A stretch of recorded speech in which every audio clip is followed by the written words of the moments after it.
toujours ravie de te retrouver en ce dimanche 4 octobre.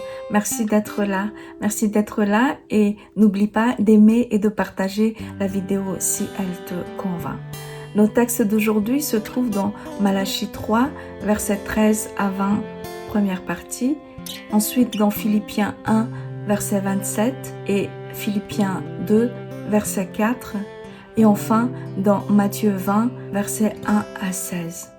Et là, je t'invite à mettre pause et à lire tranquillement les textes. Dans deux de nos textes, il y a des revendications ou de murmures contre Dieu et sa façon de juger. Dans le premier texte, le peuple ne veut plus suivre les lois. Inutile de servir Dieu, à quoi bon garder ses observances? Dans le troisième texte, les ouvriers revendiquent un salaire plus élevé que ceux qui sont venus après eux. Ils trouvent que le propriétaire ne traite pas tous les ouvriers équitablement. La réponse de Dieu est bien sûr de dire qu'il est Dieu et que le jugement lui appartient. Le premier texte annonce le jugement de Dieu qui ne manquera pas d'arriver. Et dans le troisième texte, le propriétaire qui est l'image de Dieu réaffirme son autorité en disant que c'est lui qui décide de ce qu'il fait avec ses biens. Je ne te fais pas de tort, ne m'est-il pas permis de faire ce que je veux de mon bien?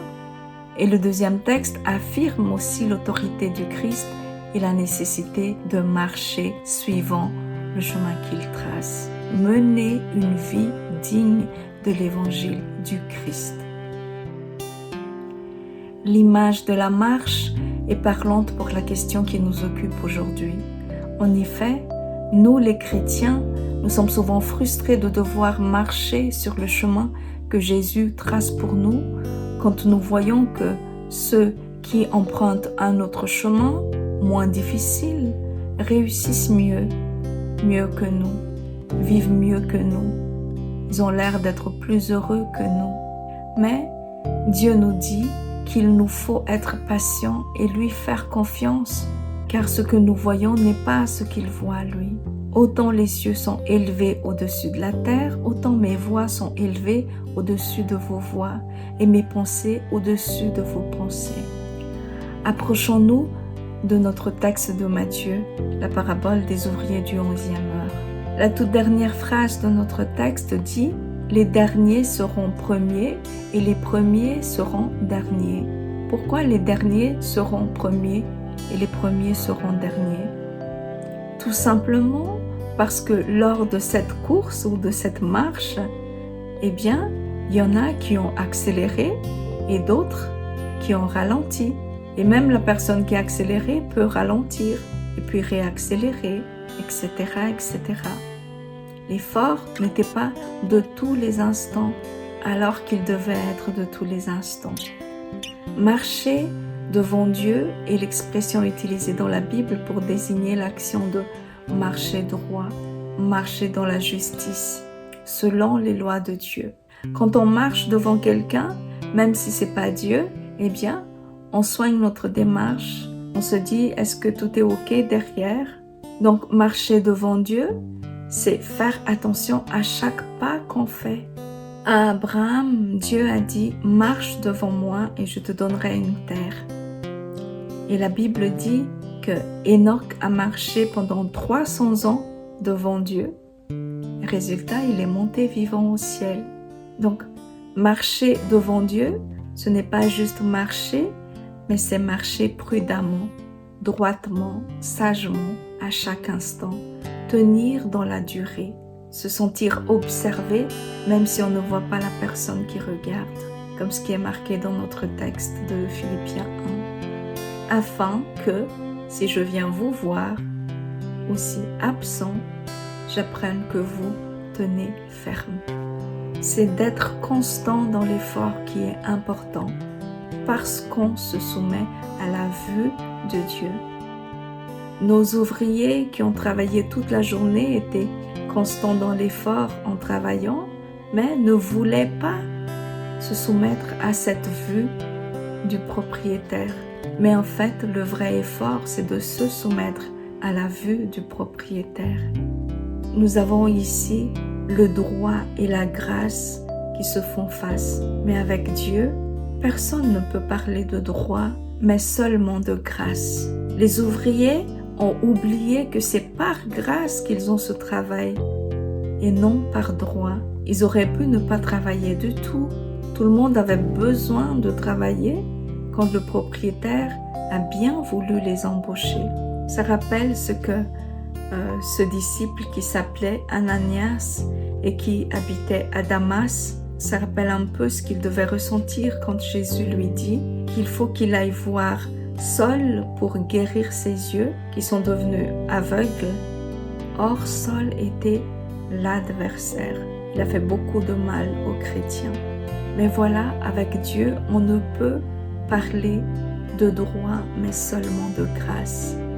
Or, la grâce ne s'applique qu'à des coupables. Sinon, ce ne serait plus la grâce. Du coup, quand Dieu donne sa grâce, tout le monde peut s'engouffrer dedans, petit ou grand travailleur. C'est une vraie course. Et c'est ainsi que les premiers se retrouvent derniers et que le dernier se retrouve premier. Ceci dit, à mon humble avis, le point ici, c'est juste de dire qu'il ne faut pas oser réclamer plus que ce qui a été convenu, mais en ce qui concerne la récompense qui attend les ouvriers de Dieu, la Bible a l'air quand même de dire qu'elle sera proportionnelle à l'œuvre de l'ouvrier. Nous courons pour le salut, mais en fait, il n'y a pas qu'une sorte de salut, mais il y a deux sortes. Le salut qui s'obtient in extremis et le salut qui s'obtient assurément, avec assurance. Lisons ce que Paul dit dans 1 Corinthiens 3, versets 13 à 15. « L'œuvre de chacun sera manifestée, car le jour la fera connaître, parce qu'elle se révélera dans le feu, et le feu éprouvera ce qu'est l'œuvre de chacun. Si l'œuvre bâtie par quelqu'un sur le fondement subsiste, il recevra une récompense. Si l'œuvre de quelqu'un est consumée, il perdra sa récompense.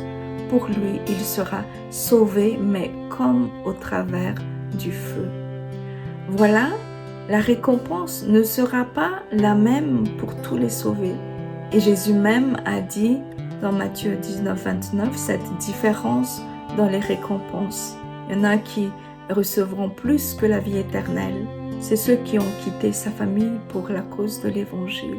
Et toute personne qui aura quitté à cause de moi ses maisons ou ses frères, ses sœurs, son père, sa mère, sa femme, ses enfants ou ses terres recevra le centuple et héritera de la vie éternelle. Voilà, pour conclure, je dirais que, comme lors d'une course, notre but est d'atteindre la ligne d'arrivée.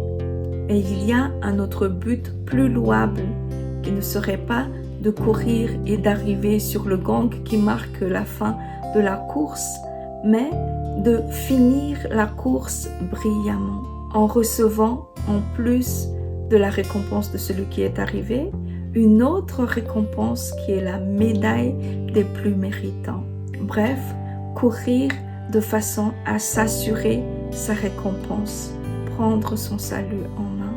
Puissions-nous tous dire comme Paul à la fin de notre course, « J'ai combattu le bon combat, j'ai achevé la course, j'ai gardé la foi. Désormais, la couronne de justice m'est réservée. Le Seigneur, le juste juge, me la donnera dans ce jour-là. » Sois encouragé dans ton épreuve et sois béni. À bientôt. Au revoir.